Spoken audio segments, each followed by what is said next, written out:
Good afternoon. My name is Donna Fiesel, and I'm your host of Donna's Edge Talk Show, where truth matters. Thank you so much for watching every day, Monday through Friday, from 1 to 3 p.m. Central, as I get to be with you throughout the day, and I really do enjoy it. So this is a highlight of my day. You know what? You can find us on television channel 182 on Charter Communications and Abundant Television, which is found on Roku, Apple TV, and Amazon Fire. Don't forget that podcast, thenewscasters.com. Really enjoy being on there as well. Also, if you have any ideas, some things you would like for me to research for you, I live for you. So go ahead and send those to Donna at donnasedge.com. That's Donna at donnasedge.com. Some of you are wondering about how did Thanksgiving get to be? Thanksgiving's such a lot of folks think all Thanksgiving is about is just sit and eat turkey and dressing. A little bit more to it than that. So let's go ahead and dig in.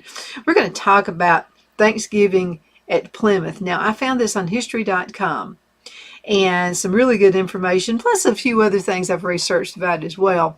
But this is how it all begins. Thanksgiving at Plymouth.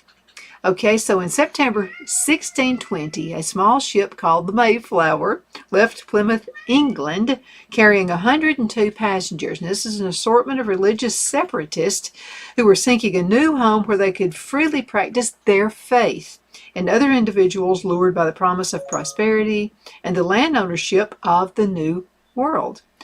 After a treacherous and very uncomfortable crossing that lasted 66 days, they dropped anchor near the tip of Cape Cod, far north of their intended destination at the mouth of the Hudson River. So 1 month later, the Mayflower crossed Massachusetts Bay, where the Pilgrims, as they are now commonly known, began the work of establishing a village at Plymouth. So that's step one. Now, throughout that first brutal winter, now remember, nothing here, no buildings, no nothing, okay? So throughout the first brutal winter, most of the colonists remained on board the ship, where they suffered from exposure, scurvy, and outbreaks of contagious diseases. Only half of Mayflower's original passengers and crew lived to see their first New England spring. In March, the remaining settlers moved ashore, where they received an astonishing visit from the member of the Obanaki tribe who greeted them in English. Several days later, he returned with another Native American, Squanto, a member of a tribe who had been kidnapped by an English sea captain and sold into slavery before escaping to London and returning to his homeland on an exploratory expedition. Now, Squanto taught the Pilgrims, weakened by the mountain. You got to think about this. They were just basically dropped off. Half of them didn't even make it. Okay, they suffered malnutrition and of illness. He taught them how to cultivate corn, extract sap from maple trees, catch fish in the rivers, and avoid poisonous plants. And you got to think about this. They were eating whatever they could, too. You know, what's poisonous, what's good for you, what's bad for you. He also helped the settlers forge an alliance with the Wampanoag. This is a local tribe which endured for more than 50 years and remained one of the sole examples of harmony. Harmony, not what you necessarily hear on the news anymore, between European colonists and Native Americans. There's bad in everything. What the media wants to throw out to you is the bad stuff. Well, got to take the good and the bad, right? So when was the first Thanksgiving? In November 1621, after the Pilgrims' first corn harvest proved successful, Governor William Bradford organized a celebratory feast and invited a group from the fledgling colony's Native American allies, and now remembered as the America's first Thanksgiving. Although the Pilgrims themselves may not have used the word at the time, the festival lasted for 3 days. While no record exists of the first Thanksgiving's exact menu, much of what we know about what happened at the first Thanksgiving comes from Pilgrim Edward Winslow, who wrote, this is what he writes. Historians have suggested that many of the dishes were likely prepared using traditional Native American spices, cooking methods.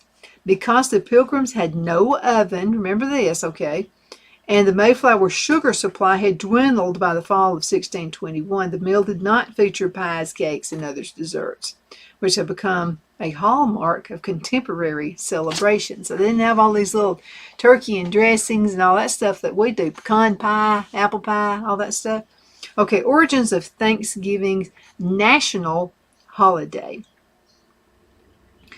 Okay, Pilgrims held their first Thanksgiving celebration in 1623 to mark the end of a long drought that had threatened the year's harvest and prompted Governor Bradford to call for a religious fast. Now, days of fasting and Thanksgiving on an annual or occasional basis became common practice for other New England settlements as well. So during the American Revolution, the Continental Congress designated one or more days of Thanksgiving a year. And in 1789, George Washington issued the first Thanksgiving proclamation by the national government of the United States. In it, he called upon Americans to express their gratitude for the happy conclusion to the country's war on independence and the successful ratification of the United States Constitution. His successors, John Adams and James Madison, also designated days of thanks during their presidencies. Now, in 1817, New York became the first of several states to officially adopt an annual Thanksgiving holiday. Each celebrated it on a different day, however, and the American South remained largely unfamiliar with the tradition. So in 1827, the noted magazine editor and prolific writer Sarah Josiah Hale, author among countless other things of the nursery rhymes Mary Had a Little Lamb, launched a campaign to establish Thanksgiving as a national holiday. For 36 years, she published numerous editorials and sent scores of letters to governors, senators, presidents, and other politicians, earning her the nickname the Mother of Thanksgiving. Now, Abraham Lincoln finally heeded her request in 1863 at the height of the Civil War in a proclamation entreating all Americans to ask God to commend to his tender care all those who have become widows, orphans, mourners, or sufferers in the civil strife, and to heal the wounds of the nation. He scheduled Thanksgiving for the final Thursday in November, and it was celebrated on that day every year until 1939, when Franklin D. Roosevelt moved the holiday up a week in an attempt to spur retail sales during the Great Depression. So that's how we get, these after Thanksgiving sales. Roosevelt's plan, known as Franksgiving, was met with passionate opposition, and in 1941, the president reluctantly signed a bill making Thanksgiving the fourth Thursday in November. Now let's talk a little bit about Thanksgiving food. Let's see what time we got. Okay, we're doing good. Thanksgiving food. In many American households, the Thanksgiving celebration has lost much of its original religious significance. Instead, it now centers on cooking and sharing a bountiful meal with family and friends. Turkey, a Thanksgiving staple, has become all but synonymous with the holiday. May or may not have been on to offer when the Pilgrims hosted an inaugural feast in 1621. Now remember, they didn't have ovens, okay? Today, however, nearly 90% of Americans eat the bird, whether it's roasted, baked, or fried on Thanksgiving, according to the National Turkey Federation. Other traditional foods include stuffing, mashed potatoes, cranberry sauce, and pumpkin pie. Volunteering is a common Thanksgiving Day activity, and communities often hold food drives and host free dinners for the less fortunate, which is a good thing to do. Okay, now let's talk about the Macy's Thanksgiving Day Parade. Parades come into existence, right? Parades have also become an integral part of the holiday in cities and towns across the United States. Presented by Macy's department stores since 1924, New York City's Thanksgiving Day Parade is the largest and most famous, attracting some 2 to 3 million spectators along its 2.5-mile route. Drawing an enormous television audience, it typically features marching bands, performers, elaborate floats conveying various celebrities, and giant parades and balloons shaped like cartoon characters. Beginning in the mid-20th century, and perhaps even earlier, the President of the United States has pardoned 1 or 2 Thanksgiving turkeys each year, sparing the birds from slaughter. and sending them to a farm for retirement. A number of U.S. governors who also performed the annual turkey pardoning ritual. Now, nothing comes without controversy, right? So let's go ahead and talk about a few controversies. Thanksgiving controversies. For some scholars, the jury is still out on whether the feast at Plymouth really constituted the first Thanksgiving in the United States. Okay, so indeed, historians have recorded other ceremonies of thanks among European settlers in North America that predate the Pilgrim celebration. In 1565, for instance, Spanish explorer Pedro Menéz Avial invited members of the local Timucua tribe to a dinner at St. Augustine, Florida, after holding a mass to thank God for his crew's safe arrival. Some people say that's the day. On December the 4th, 1619, when 38 British settlers reached a site known as Berkeley Hundred on the banks of Virginia's James River, they read a proclamation designating the date as a day of thanksgiving to Almighty God. Some Native Americans and many others take issue with how the Thanksgiving story is presented to the American public, and especially to school children. In their view, the traditional narrative paints a deceptively sunny portrait of relations between the Pilgrims and their people, masking the long and bloody history of conflict between Native Americans and European settlers that resulted in the deaths of tens of thousands. Since 1970, protesters have gathered on the day designated as Thanksgiving at the top of Coles Hill, which overlooks Plymouth Rock, to commemorate a national day of mourning. Similar events are held in other parts of the country as well. Let's go ahead and cut to a commercial break, and we shall return in just a minute. Y'all hang in there.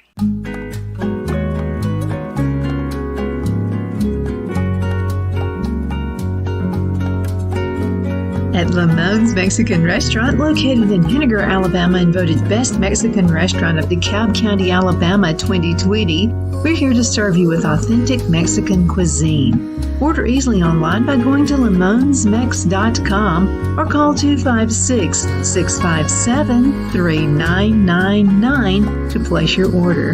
We're open Sunday through Thursday, 11 a.m. to 9 p.m., and Friday and Saturday, 11 a.m. to 10 p.m. Whether you're celebrating a cozy date night for two or a celebration for a crowd, at Lamone's you'll love our atmosphere and friendly servers.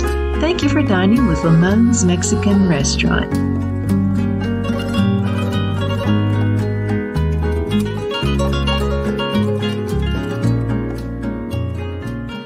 At Liberty Bank, we're all about community, whether it's to help with a charity fundraiser or help families in need. Toys at Christmas or a local football team, we're here for you. You see, we realize the importance of family. Sometimes it's to build a new home or necessary home repairs. We're here for you. If you like the feel of a small town bank with all the conveniences of a big city bank, we're here to serve you. You will find us at any of our convenient locations in DeKalb, Marshall, Etowah, and Blount counties in North Alabama. You can call and speak with any of our friendly staff at 256-659-2175 or check us out on the web at libertybankal.com. And thank you for your support of our community. Member FDIC Equal Housing Lender.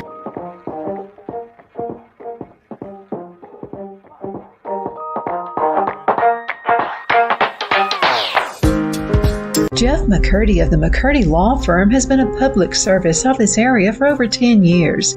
McCurdy, a member of the Henniger City Council, serves as prosecutor for the town of Sylvania and was named public defender for the city of Rainsville. The McCurdy Law Firm is located at 17326 Alabama Highway 75 in Henniger to better represent his Jackson and DeKalb County clients. If you need to be represented by a true public servant with proven success, call Jeff at 256-996-8701 or send a private email to mccurdylawfirm@gmail.com. No representation is made that the legal services performed is greater than the legal services performed by other lawyers.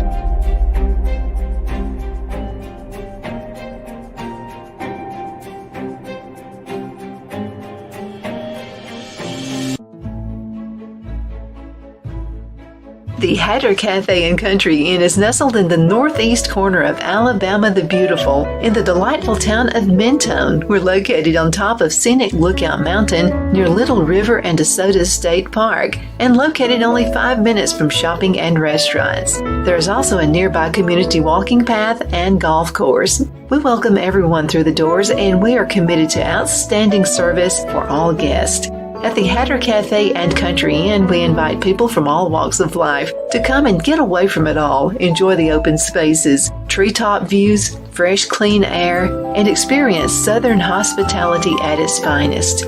We look forward to hosting you. To reserve a special event, or if you would love a special getaway at the Country Inn, you can call us at 256-634-2018.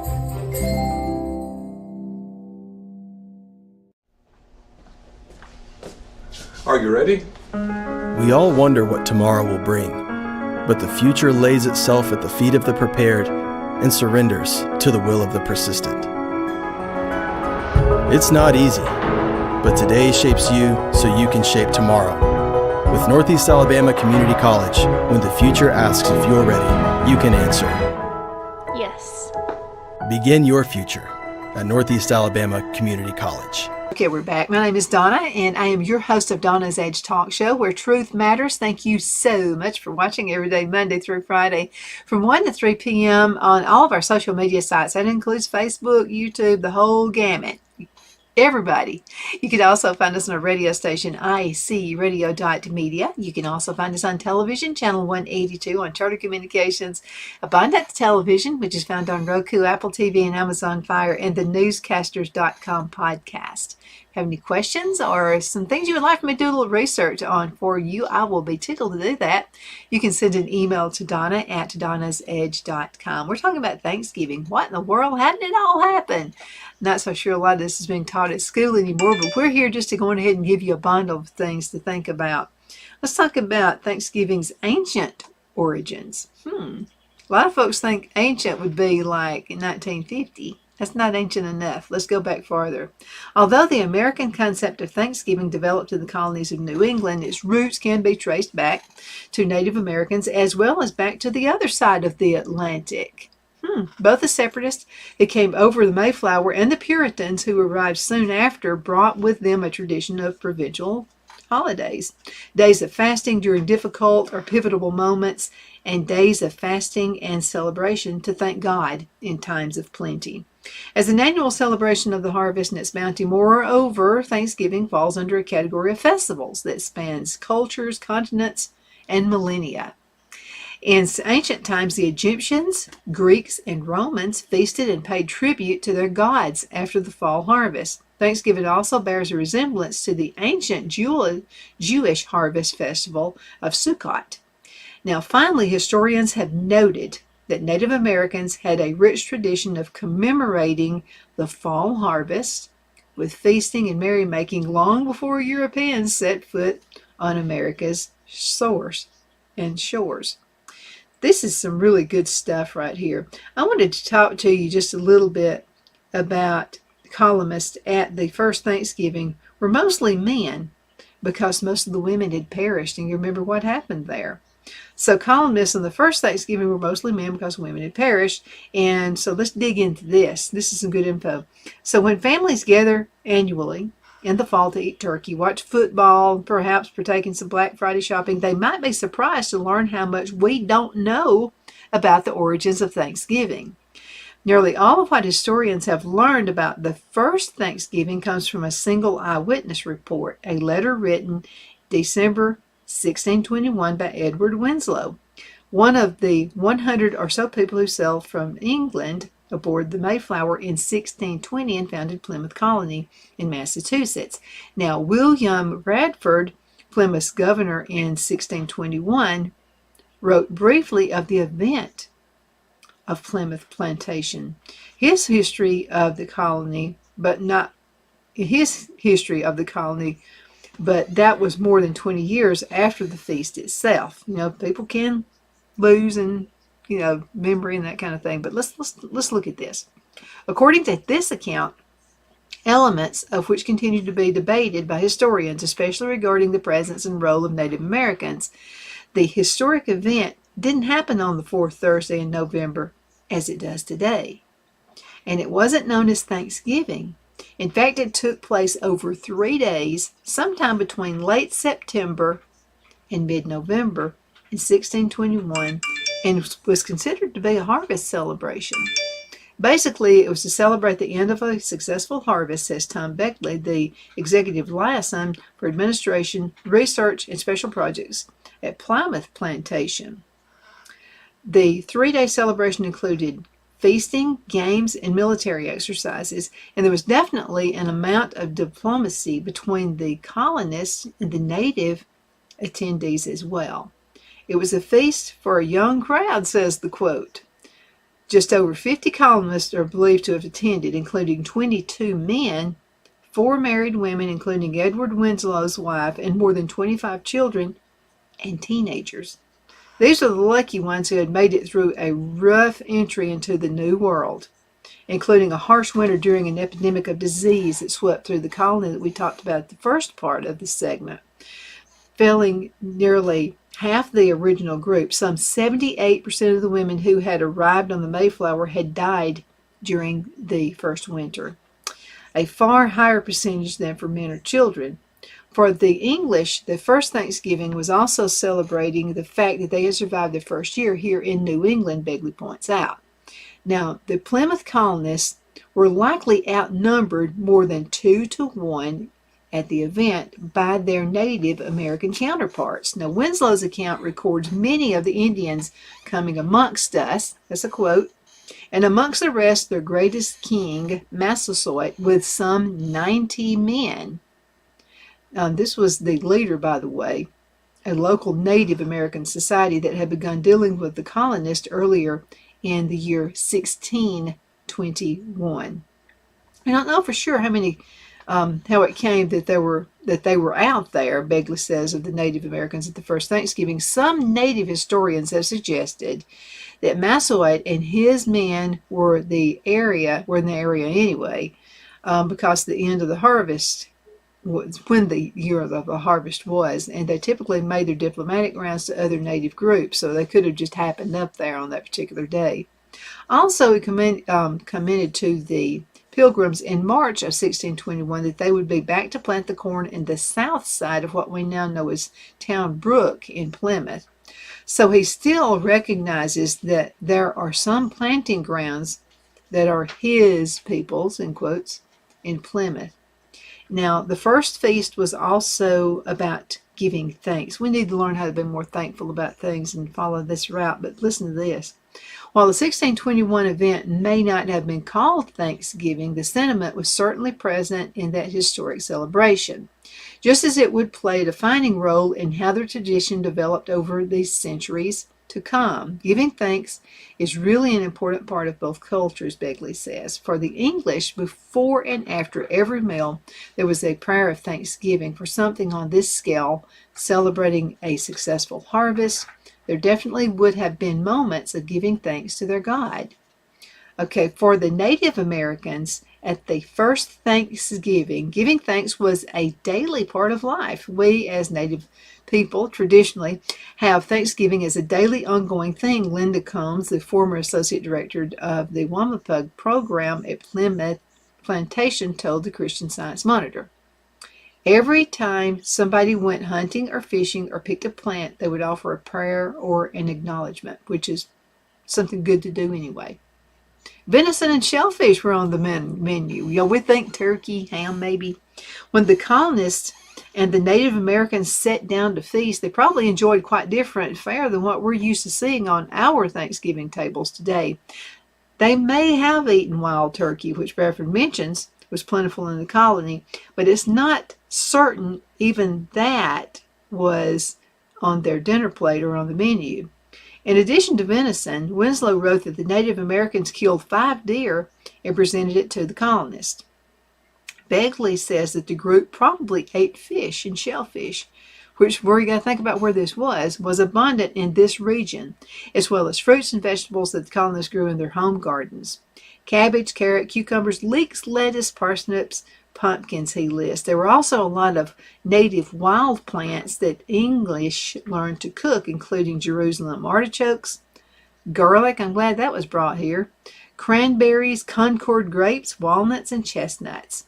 Now, the Plymouth colonists certainly did not serve potatoes, which weren't available at that time. And it's unlikely they prepared the sweet cranberry sauce we know today. Their cranberries were more like a tart garnish. Pumpkin pie would have been impossible as the colonists didn't have butter, wheat, or flour, or even an oven. As for those who prepared the first Thanksgiving, Winslow's account, like many contemporary sources, doesn't offer much in the way of domestic details. There were only 4 English housewives that were alive in 1621 out of, I think, 20 that came on the Mayflower, Begley says. It's not really a lot of people to help you prepare a meal for over 100 people. So we can speculate that the children, servants, and probably some unmarried men were also helping out in preparing of all of the food. Now, the fall tradition took hold in New England. While it's not known whether the Plymouth colonists repeated the 1621 celebration in those years, the tradition of giving thanks to God merged with celebrations of the harvest to become a fall tradition in New England by the late 1600s. But the significance of that first 1621 harvest celebration didn't really emerge until the mid-19th century. This is after the writer Alexander Young rediscovered Winslow's letter and made it famous in his 1841 book called Chronicles of the Pilgrim Fathers. Bradford's manuscript, stolen by the British during the Revolutionary War, was recovered in the 1850s, just in time for the magazine editor Sarah Josepha Hale to incorporate it into her campaign to create an official national Thanksgiving holiday. Now, in 1863, Hale achieved her goal when President Abraham Lincoln proclaimed the final Thursday in November as a national Thanksgiving holiday for the first time. From its roots in the Plymouth Harvest celebration to Hale and Lincoln's attempt to mend a divided nation during the Civil War, we can trace the origins of the final celebration or the annual celebration of family food gratitude as we know today. So I can see what time it is. I don't have a whole lot of time. We'll have another story where we're going to talk about what Black Friday is. How many of you go Black Friday shopping? If you want to go Black Friday shopping, I suggest you go to the Gadsden Mall, have it all at once. I don't know what the weather's going to be like. I like a mall setting, and I like the Gadsden Mall. Easy parking and easy to get to walk inside. And another thing I really do love about it, if it's raining, it doesn't matter. If it's too hot, if it's too cold, or whatever, you can shop. So those are some of the traditions. I found some good stuff before on the day after Thanksgiving. I'm usually busy recording and doing things like that. The sales I like to go to, for the most part, are the end of the year sales, or the end of, say, like the end of summer sales, where you can find a whole lot of good sales that way as well. Some good folks out there in the Gadsden Mall, so you need to go on ahead and check that out. And I hope you really learned something about Thanksgiving, what it's all about. Thank you so much for watching Donna's Edge. My name is Donna, and I am your host. Truth matters. We always try to seek out the truth.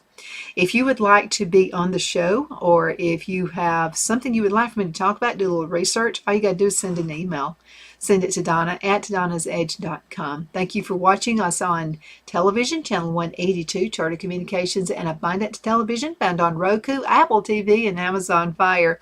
Don't forget that podcast. Lots of fantastic folks are on that. TheNewsCasters.com. TheNewsCasters.com. Thank you for watching.